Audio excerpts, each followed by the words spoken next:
हमारी किचन में इस्तेमाल होने वाली ये फ्री की चीज़ कड़ी पत्ते को हरा भरा और घना बना देगी। इसके इस्तेमाल से कड़ी पत्ते की पत्तियों का साइज भी बड़ा होगा और पत्तियां लश ग्रीन बनी रहेंगी। हमारी किचन से ही निकलने वाली ये फर्टिलाइजर कौन सी है और इसे हमने अपने पौधों पर किस तरह से इस्तेमाल करना है, आज की हमारी वीडियो इसी के बारे में होने वाली है। नमस्कार दोस्तों, मेरे गार्डनिंग चैनल पर आप सबका स्वागत है। मेरे गार्डन में ये जो कड़ी पत्ते का प्लांट लगा है, इस प्लांट को मैंने कटिंग से ग्रो किया है और अब इस प्लांट की ग्रोथ देखिए काफ़ी अच्छी है। काफ़ी नई नई पत्तियां इसकी निकल के आ रही हैं और ये प्लांट हमारा बिल्कुल हरा भरा घना है, जो देखने में भी काफ़ी सुंदर लगता है। गर्मियों में इस प्लांट की ग्रोथ थोड़ा रुक सी गई थी, लेकिन जैसे ही बरसात शुरू हुई तो इस प्लांट ने फिर से नई ग्रोथ स्टार्ट कर दी, क्योंकि बारिश के पानी से ही हर प्लांट की नई ग्रोथ स्टार्ट हो जाती है और वह प्लांट खूब हरा भरा घना हो जाता है। अगर आपके गार्डन में लगे कड़ी पत्ते यानी कि मीठा नीम की ग्रोथ थोड़ी रुक सी गई है, तो उसके लिए मैं आज आपको एक फर्टिलाइजर बताऊंगी जो आप अपने किचन में ही इस्तेमाल होने वाली चीज़ों से तैयार कर सकते हैं, जिसके इस्तेमाल से आपके कड़ी पत्ते के प्लांट की रुकी हुई ग्रोथ फिर से स्टार्ट हो जाएगी और आपका प्लांट बिल्कुल हरा भरा घना हो जाएगा। और इस मीठे नीम की हमने केयर किस तरीके से करनी है वो भी मैं आपको बताऊंगी। प्लांट में फर्टिलाइजर देने से पहले आपने ये काम करना है कि सबसे पहले अगर आपके गमले में कोई अनवांटेड सा घास फूस उगाया है उसे निकाल दें, और अगर आपने अपने गमले की मिट्टी में ऊपर सूखे पत्तों की एक लेयर बिछा रखी है तो वो भी निकाल दें, क्योंकि अब थोड़ा सा गर्मी कम होने लगी है तो उनकी ज़रूरत नहीं है। लगातार जब हम अपने प्लांट्स में वाटरिंग करते रहते हैं तो वो सूखे पत्तों की जो लेयर है वो सड़ती रहती है, तो उससे भी प्लांट में फंगस लगने का डर होता है। और गमले की मिट्टी की गुड़ाई कर दें। गुड़ाई हमने बहुत गहरी नहीं करनी, बस 1 से 2 इंच गहरी ही करनी है, नहीं तो प्लांट की रूट डिस्टर्ब होने का डर होता है। और जब भी अपने प्लांट में फर्टिलाइजर देनी है तो उससे पहले गमले की मिट्टी की हमेशा साफ सफाई करके फिर गुड़ाई जरूर करें, और गमले की मिट्टी में 1 से 2 दिन पहले वाटरिंग बिल्कुल बंद कर दें, ताकि जो फर्टिलाइजर हम दें अपने प्लांट को उसका असर सीधा प्लांट की रूट तक हो सके। और ये देखिए मैंने इस अपने गमले को किचन वेस्ट से भरकर तैयार किए हैं, उसमें मैंने एगशेल भी मिक्स किए थे और इस तरह से ये एक बहुत ही बढ़िया मिट्टी हमारे प्लांट्स के लिए तैयार हो जाती है।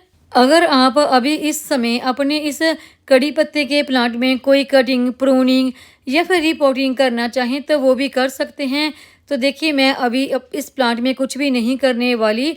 मैं फरवरी के महीने में इस प्लांट की हल्की फुल्की सी प्रूनिंग करूँगी, क्योंकि ये प्लांट मेरा अभी छोटा है। और देखिए रिपोर्टिंग भी नहीं करूँगी क्योंकि प्लांट छोटा है, तो अभी गमला भी छोटे में ही रखूँगी। और अभी मेरे इस प्लांट की जो ये मेन स्टेम है ये भी अभी काफ़ी पतली है, तो मैंने इसे एक स्टिक की सपोर्ट देके सीधा रखा है, क्योंकि मैंने इस साल इस प्लांट को कटिंग से ग्रो किए हैं, तो इसलिए कोई भी रिपोर्टिंग अभी मैं इसकी नहीं करने वाली हूँ और ना ही कटिंग प्रूनिंग करने वाली हूँ। अगर आप अपने प्लांट की जो मेन ब्रांच है इसे बिल्कुल मोटा करना चाहते हैं तो आप इसकी जो टिप है ना ऊपर से उसकी हल्की फुल्की सी प्रूनिंग अभी कर सकते हैं। उससे इसकी जो मेन ब्रांच है वो धीरे धीरे मोटी होना शुरू हो जाएगी और प्लांट की ग्रोथ भी बढ़ जाएगी। और अभी आप अपने कड़ी पत्ते के प्लांट की जितनी भी सूख चुकी या जल चुकी पत्ती हैं उन सबको निकाल दें, क्योंकि धूप की वजह से पत्तियां सूखने लग जाती हैं। लेकिन मेरे इस कड़ी पत्ते के प्लांट की पत्तियां देखिए एक भी पत्ती सूखी हुई नहीं है, सारी पत्तियां बिल्कुल लश ग्रीन हैं। और देखिए कड़ी पत्ते की पत्तियां जब भी आपने इस्तेमाल करने के लिए तोड़नी है तो किस तरीके से तोड़नी है। आपने स्टेम को पकड़ना है, जहाँ से आपको पत्तियां चाहिए उसे नीचे की तरफ से प्रेस करते हुए इस तरह से पूरी ही स्टेम को तोड़ लेना है। ये तरीका बिल्कुल सही है कड़ी पत्ते की पत्तियां तोड़ने का। लेकिन कुछ लोग कड़ी पत्ते की पत्तियां किस तरह से तोड़ते हैं, तो देखिए वो स्टेम को पकड़ते हैं और सीधा पत्तियों को नीचे की तरफ से इस तरह से खींचकर निकाल लेते हैं। ये तरीका बिल्कुल गलत है। इस तरह से पत्तियां निकालते हैं तो ये स्टेम बिल्कुल खाली सी पड़ी रहती है, ना तो इसके ऊपर नई पत्तियां आती हैं और ये बेकार में प्लांट की एनर्जी लेती रहती हैं। और ये खाली सी स्टेम प्लांट के ऊपर लगी हुई बिल्कुल भी अच्छी नहीं लगती। अब इस प्लांट के लिए फर्टिलाइजर तैयार करने की बात करें तो 2 फर्टिलाइजर मिक्स करके ही हम इसके लिए फर्टिलाइजर तैयार करेंगे। तो सबसे पहले जो फर्टिलाइज़र मैंने ली है ये है कॉफ़ी का एक पाउच। इस पूरे ही पाउच को हमने फर्टिलाइज़र तैयार करने के लिए इस्तेमाल करना है। ये फर्टिलाइज़र मैं अपने एक प्लांट के लिए तैयार कर रही हूँ। अगर आप 2 या 3 प्लांट के लिए फर्टिलाइज़र तैयार करना चाहते हैं तो कॉफ़ी की मात्रा आप बढ़ा भी सकते हैं। और जो इस फर्टिलाइज़र को तैयार करने के लिए हमने पानी इस्तेमाल करना है वो 150 से 200 ml तक काफ़ी है, यानी 1 गिलास पानी में आप ये फर्टिलाइज़र तैयार कर सकते हैं। बस ये उतनी ही फर्टिलाइज़र हमने तैयार करनी है जितनी हमारे गमले की मिट्टी सोख ले, यानी कि ये फर्टिलाइज़र गमले के ड्रेन होल से बाहर नहीं निकलनी चाहिए। और ये जो दूसरी फर्टिलाइज़र मैंने ली है ये है एप्सम साल्ट। ये एप्सम साल्ट मैंने आधे चम्मच से थोड़ा सा ज़्यादा लिया है क्योंकि मेरा प्लांट थोड़ा सा छोटा है। अगर आपका प्लांट बड़ा है, उसकी स्टेम मोटी है, तो आप एप्सम साल्ट की मात्रा बढ़ा भी सकते हैं। एप्सम साल्ट के पौधों पर इस्तेमाल करने से उनकी पत्तियाँ लश ग्रीन बनी रहती हैं। ये एप्सम साल्ट आप हर तरह के पौधों पर इस्तेमाल कर सकते हैं। इसके इस्तेमाल से प्लांट की ग्रोथ अच्छी होती है और प्लांट की नई नई ब्रांच निकल के आती हैं और पत्तियां भी चमकदार बनती हैं और पत्तियों का साइज भी बड़ा होता है और प्लांट अपना भोजन भी ज़्यादा तैयार करता है। और जो हमने कॉफ़ी का इस्तेमाल किया है तो उसमें नाइट्रोजन की भरपूर मात्रा होती है और वो मिट्टी में पानी को होल्ड करके रखने की क्षमता को बढ़ाता है और हमारे गमले की मिट्टी को भुरभुरा बना के रखता है।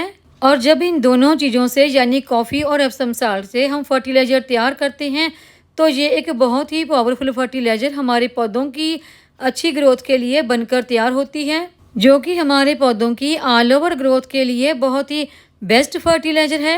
और ये जो कॉफ़ी पाउडर वाली फर्टिलाइज़र है इसे तो आप हर महीना 20 दिन के बाद अपने पौधों पर फिर से दोबारा भी रिपीट कर सकते हैं, लेकिन जो एप्सम साल्ट है उसे आप 3 महीने के बाद दोबारा रिपीट कर सकते हैं। और ये जो दोनों फर्टिलाइज़र हैं ये फर्टिलाइज़र आप गर्मी सर्दी किसी भी मौसम में अपने पौधों पर इस्तेमाल कर सकते हैं।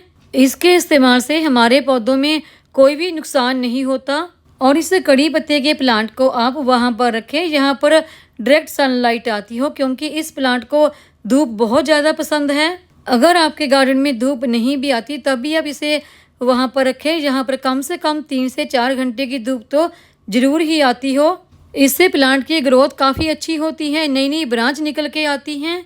और अब आगे बात आती है कि कड़ी पत्ते के प्लांट को कितने बड़े गमले में लगाना चाहिए। देखिए, अगर आपका प्लांट छोटा है तो आप उसे छोटे गमले में लगा सकते हैं, लेकिन जैसे जैसे आपका प्लांट बड़ा होता जाता है तो उसी हिसाब से आप गमले का साइज भी बड़ा करते जाएं ताकि प्लांट हमारा अच्छी तरह से खूब फैल फूल सके और प्लांट की ग्रोथ भी अच्छी हो।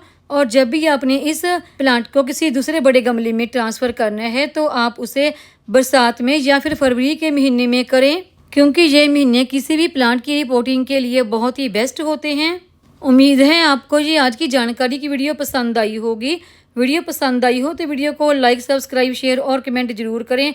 बेल आइकॉन को दबाएं ताकि मेरी आने वाली हर नई वीडियो का नोटिफिकेशन आपको मिलता रहे।